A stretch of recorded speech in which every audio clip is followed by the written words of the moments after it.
dia. Falar sobre inovação na educação seria primeiro a gente dar uma ideia de contexto. O que dá para fazer com uma escola do século XIX, professores do século XX e alunos do século XXI. Eu acho que muito pouca coisa dá para fazer com esse padrão de escola. O que está pensando hoje os planejadores que estão na escola do século XIX, que diálogo eles vão ter com o futuro? Qual é a capacidade que eles vão ter de apresentarem uma escola ou uma sala de aula que seja capaz de ter esse diálogo contemporâneo, que seja capaz de estabelecer reflexões úteis para a juventude, para quem está hoje em sala de aula. Nós vivemos num mundo que está em mudança. Nós vivemos num mundo em que o trabalho é um trabalho em transformação. Nós estamos não mais naquele trabalho fordista, naquela sociedade fordista, de capatazia, de hierarquia, mas com muito mais horizontalidade, com um ambiente colaborativo muito maior e com um nível de questionamento e reflexão, com outras formas de acesso aos saberes, às redes, que tudo isso estabelece um conjunto de novas formas de se aprender. Vivemos num mundo também em que a fronteira tecnológica se desloca mais rapidamente. Vivemos num mundo em que a capacidade de análise das pessoas colocam novas lentes nos olhares para que as pessoas possam responder aos desafios modernos. E no Brasil isso não é diferente. Cada vez mais, nas nossas possibilidades de termos sucesso como sociedade, como cultura, coloca esses mesmos desafios para nós. Se nós enxergarmos aonde nós estamos na educação, vamos ver que a sociedade brasileira não fez um grande esforço com relação à educação. Nós não fizemos a nossa revolução iluminista que aconteceu na Europa a partir do século XVIII, XIX. Nós não fizemos a grande revolução educacional que os Estados Unidos fizeram na virada do século XIX para o século XX. Essa é uma agenda ainda em aberto na sociedade brasileira. Dos indicadores internacionais, todos eles, as nossas posições são posições muito acanhadas, mesmo quando nós comparamos o Brasil com vizinhos latino-americanos. Somos o 66º país em educação superior, o 116º em qualidade de sistema educacional, o 132º em qualidade matemática e em ciência, num painel de aproximadamente 140 países do World Economic Forum. Então, nós não estamos tão bem assim no sistema educacional e sabemos disso. O nosso sistema educacional é um sistema destruidor de jovens. E até aí tudo bem se a sociedade brasileira fosse, como era no passado, uma sociedade de jovens. Mas nós não seremos mais uma sociedade de jovens. Nós estamos tendo uma enorme mudança demográfica. Junto com a China, o Brasil é hoje o país que tem o maior contingente de mulheres no mercado de trabalho. No país só se fala de bônus ou de auge demográfico, e é verdade. Só que isso vai acontecer até o início da próxima década. Mas há uma enorme mudança demográfica em curso no Brasil e uma enorme redução das taxas de natalidade, o que altera o perfil cultural da sociedade brasileira. E isso pouco é discutido. E nós temos não mais do que 10 anos para mudar o que nós fazemos hoje em sala de aula, se nós queremos pegar o passaporte para o futuro e transformar e construir esse futuro. A reflexão passa por mudanças que têm que acontecer hoje, até porque na educação as transformações são geracionais, elas não são rápidas, elas não são instantâneas. E vai faltar jovens no Brasil, e o nosso sistema educacional não pode ser destruidor de jovens. Se nós olharmos o perfil hoje do garoto que está em sala de aula, 83% dele está conectado à internet, 88% compartilha conteúdo em redes sociais. Nós temos uma geração que está envolvida nisso. Se nós pegarmos aí uma rápida análise, desde do que era antes da Segunda Grande Guerra, os veteranos, depois os bloomers, a geração transformadora, a geração maldita do idealismo. Essa geração foi do ciclo áureo depois da Segunda Grande Guerra Mundial, e que foi maioria e que determinou ciclos seguintes. Ela foi a geração que, quando chegou nos anos 60, fez aquela grande transformação. Depois, nos anos 70, o movimento hippie. Quando chegou na hora de trabalhar e no mercado financeiro, foram os yuppies. Depois se seguiu isso a uma geração reativa, a geração X, com outros contextos. Depois a geração Y, aí numa transformação maior com as redes sociais, com a internet, com o computador. E o futuro? O futuro coloca novos desafios com relação à construção desse futuro. Agora, se nós olharmos o que é a sala de aula, ela é a mesma desde que os religiosos, desde que a escola jesuíta e os religiosos, de uma forma geral, criaram um sistema educacional. É um falando para muitos ouvirem. É o professor de costa para a turma, riscando o quadro negro, ou a lousa, ou qualquer outra coisa, sendo o único emissor.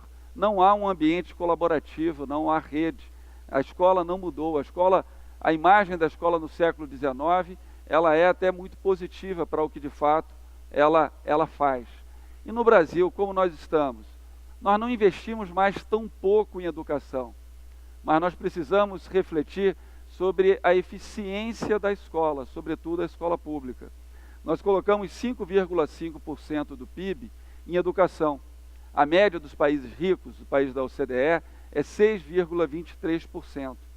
Nós colocamos 4,2% do PIB no ensino primário e secundário, com um enorme crescimento no período recente, em que nós chegamos bem na agenda de universalização, mas ainda tropeçamos claramente na agenda de qualidade.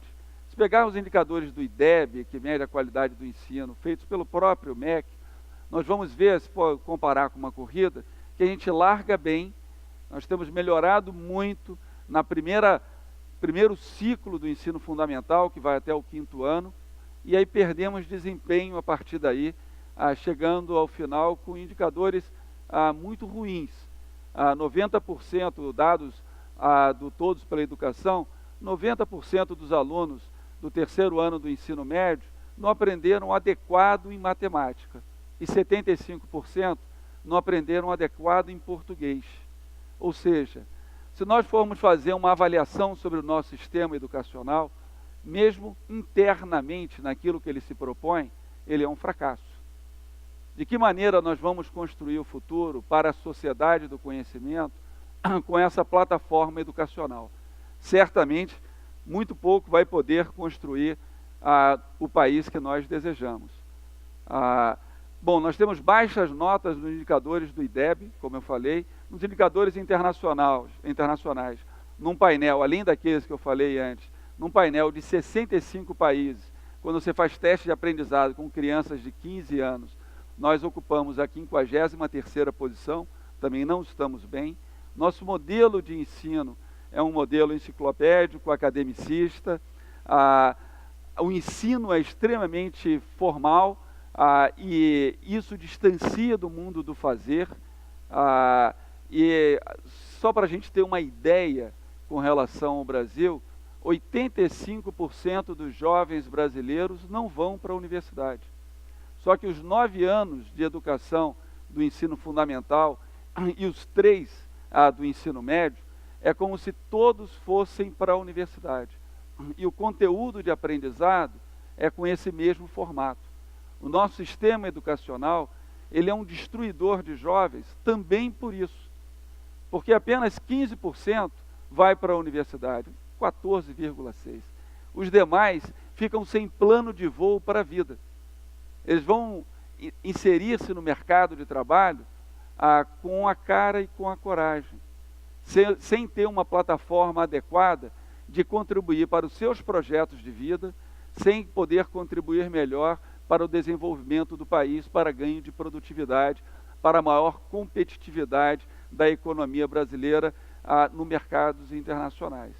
Então isso é extremamente ruim para a juventude, para o país, para as empresas do país. E se nós não fizermos uma discussão sobre a escola que o Brasil precisa, que a juventude precisa, certamente nós vamos estar marcando passo nas possibilidades de geração de riqueza para o país e, melhor, de estabelecer horizontes mais positivos com relação à juventude. Nós temos que mudar um modelo de escola onde um fala e o outro tenta memorizar, decorar aquilo que é passado. Utilizar novas ferramentas tecnológicas e novas formas de como pensar isso. O que diz alguns dos principais educadores que estão refletindo sobre o tema. O Jay Cross, ele vai pegar um conceito do aprendizado não formal, ou seja, das pessoas têm que pensar em redes, têm que estar apaixonados pelo que está fazendo, um modelo da economia da experiência, das situações de experimentação reais. O Ken Robinson, ele vai pensar naquela coisa mais original, da criatividade, da inventividade, de você não formalizar as formas de aprendizado. E o Roger Schank, que deu até uma entrevista recente, acho que na última ou na penúltima revista Exame, ele vai exatamente questionar o nosso modelo de escola e vai colocar uma questão que o Sócrates já tinha nos legado. A gente vai construir o saber a partir da pergunta, a partir da dúvida. É a construção inversa disso. E o professor, ele tem que ser alguém que possa construir um caminho das dúvidas para que as pessoas possam aprender a perguntar. Eu acho que esse é o sentido de emancipação, de verdadeiramente inovar no processo educacional. Nós precisamos, seguramente, de algo que favoreça o nosso desenvolvimento econômico e social. Algo que esteja à altura dos desafios do país. Nós vivemos hoje, o Brasil está em uma espécie de divã. Nós acreditávamos que era um país irresistivelmente barato para a Europa Ocidental e para a América do Norte.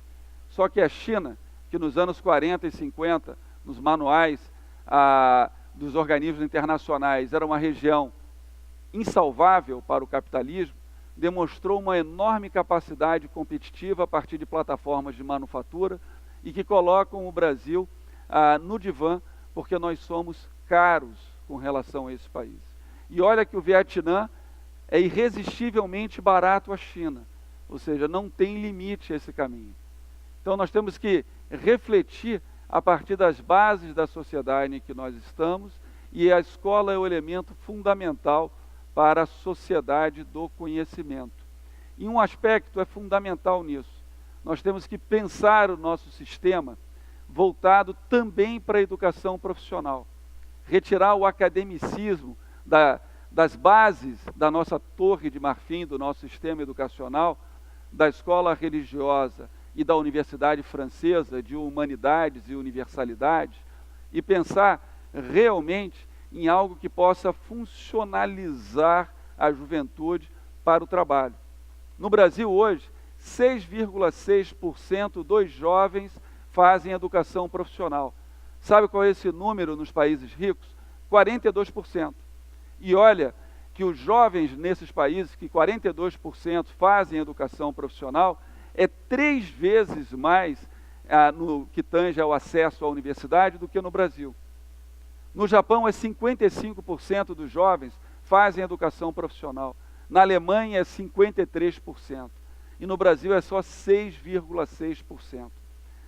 Então, nós temos que avançar muito na educação profissional, como temos também que incorporar novas tecnologias, temos que pensar um currículo mais enxuto. 20 disciplinas no ensino médio é muito. É muito. Nós precisamos destravar o ensino médio e mais, mudar alguns conceitos. Porque o filho do rico vai fazer só 3 anos e o filho do pobre tem que fazer 3 anos mais o ensino profissionalizante. Não poderia ser empacotado numa mesma carga horária e ele ter mais acesso a mais rapidamente chegar ao mercado de trabalho, por que não repensar o nosso modelo com mais criatividade e com um pouco mais de imaginação em sala de aula? Tem acontecido isso. Nós temos o Academicam, temos o Quadrado Mágico, feito lá pelo Feijão, nós temos o YouTube Educa. Existem novas estratégias de abordagem ao sistema educacional. Harvard está pensando a nova sala de aula, nós temos o Wharton pensando em como estruturar os seus cursos de uma forma livre, nós temos a Escola da Ponte também, que não está aqui, temos o MD, que a sala de aula vai ser a empresa, temos o modelo alemão de educação dual. O aluno precisa aprender, a resolver problemas, a agir face ao imprevisto, a superar as dificuldades do dia a dia, a observar e interpretar dados. A garotada gosta de jogar, o aprendizado tem que ser mais lúdico. Há pesquisas que demonstram que a gamificação ajuda muito no processo de aprendizagem, porque nós sabemos que aquilo que você lê, você tem uma forma, um percentual de aprendizagem, mas aquilo que você lê, ouve, interage e, sobretudo, faz, o modelo teoria e prática, gera uma enorme contribuição para esses resultados. Nós estamos fazendo isso, de certa forma, tanto no SESI quanto no SENAI. Nós participamos da Prova Brasil do último ano e nós tivemos um resultado muito positivo, uma nota de 7,1. Nós somos uma Finlândia dentro do Brasil, porque já batemos a meta de 2021. E parte disso é aplicar coisas que eu estou aqui falando para vocês dentro da sala de aula.